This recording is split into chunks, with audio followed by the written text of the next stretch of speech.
رسول اکرم نور مجسم شفیع معظم صلی اللہ تعالیٰ علیہ وسلم نے فرمایا کہ اللہ تعالیٰ فرماتا ہے کہ میں اپنے بندے کے ساتھ اس کے گمان کے مطابق معاملہ کرتا ہوں، جب وہ مجھے یاد کرتا ہے تو میں اس کے ساتھ ہوتا ہوں، اگر وہ مجھے جماعت میں یاد کرتا ہے تو میں اسے اس سے بھی بہتر جماعت میں یاد کرتا ہوں، اگر وہ مجھے دل میں یاد کرتا ہے تو میں اسے اکیلے میں یاد کرتا ہوں، اگر وہ ایک بالشت میری طرف آتا ہے تو میری رحمت ایک ہاتھ اس کی طرف جاتی ہے، اور اگر وہ ایک ہاتھ میری طرف آتا ہے تو میری رحمت دو ہاتھ اس کی طرف جاتی ہے۔ اسی طرح اگر وہ چل کر میرے پاس آتا ہے تو میری رحمت بھاگ کر دوڑ کر اس کے پاس جاتی ہے۔ یہ صحیح مسلم کی حدیث ہے۔ حضرت سیدنا عبداللہ بن عباس رضی اللہ تعالی عنہما سے روایت ہے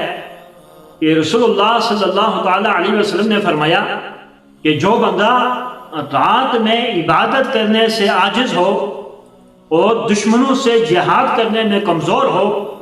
اور مال و زر خرچ کرنے میں کنجوس ہو تو اس سے چاہیے کہ وہ اللہ تعالیٰ کا ذکر کثرت کے ساتھ کرے۔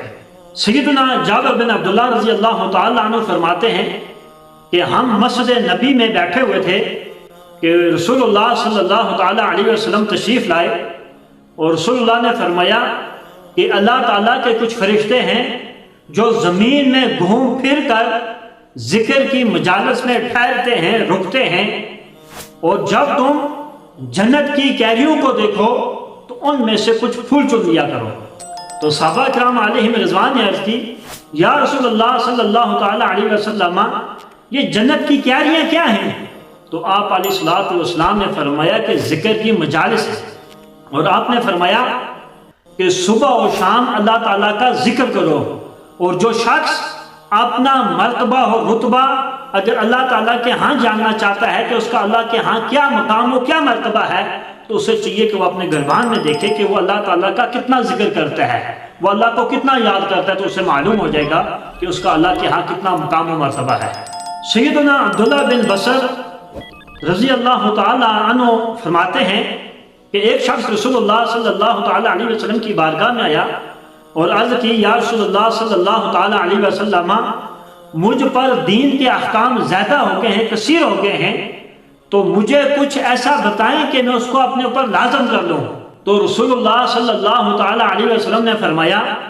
کہ اللہ تعالیٰ کے ذکر سے اپنی زبان کو ہر وقت تر رکھو، یعنی اللہ تعالیٰ کا ذکر کثرت کے ساتھ کرو۔ ایک اور حدیث ہے، رسول اللہ صلی اللہ تعالیٰ علیہ وسلم نے فرمایا کہ زمین کے اسے روزانہ ایک دوسرے سے یہ مخاطب ہو کر پوچھتے ہیں کہ ہے پڑوسی،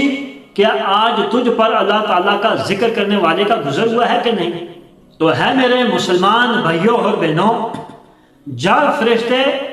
ذکر کی مجالس سے اٹھ کر اللہ تعالیٰ کی بارگاہ میں جاتے ہیں تو اللہ تبارک و تعالیٰ فرشتوں سے پوچھتا ہے کہ ہے میرے فرشتوں، بتاؤ تم کہاں گئے تھے، کدھر تھے؟ اب اللہ تو عالم الغیوب ہے، وہ تو غیب جانتا ہے، اس کو پتہ ہے یہ کہاں تھے اور کہاں سے آ رہے ہیں، لیکن پھر بھی وہ فرشتوں سے پوچھتا ہے کہ اے فرشتوں تم کہاں تھے؟ تو فرشتے بھی یہی کہتے ہیں کہ اللہ تو سب کچھ جانتا ہے، ہم تیرے بندوں کی مجلسوں میں تھے جو تجھے یاد کر رہے تھے، جو تجھے پکار رہے تھے، تیری پاکی بیان کر رہے تھے، تیری بزرگی بیان کر رہے تھے، اور تجھ سے مانگ رہے تھے، تجھ سے طلب کر رہے تھے، اور تجھ سے پناہ مانگ رہے تھے۔ تو اللہ تعالیٰ فرشتوں سے پوچھتا ہے کہ ہے میرے فرشتوں، یہ بتاؤ میرے بندے کیا چیز مانگ رہے تھے مجھ سے، کس چیز کو طلب کر رہے تھے اور کس چیز کی پناہ مانگ رہے تھے؟ تو فرشتے کہتے ہیں کہ ہے اللہ، تیرے بندے تجھ سے رزق مانگ رہے ہیں، تجھ سے اولاد نرینہ مانگ رہے ہیں، اور تجھ سے جنت کا سوال کر رہے ہیں اور جہنم سے پناہ مانگ رہے ہیں۔ تو اللہ تعالیٰ فرشتوں کو مخاطب کر کے کہتا ہے، اے فرشتوں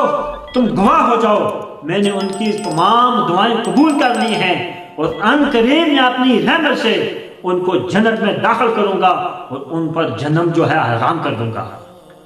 تو اس لیے ہمیں چاہیے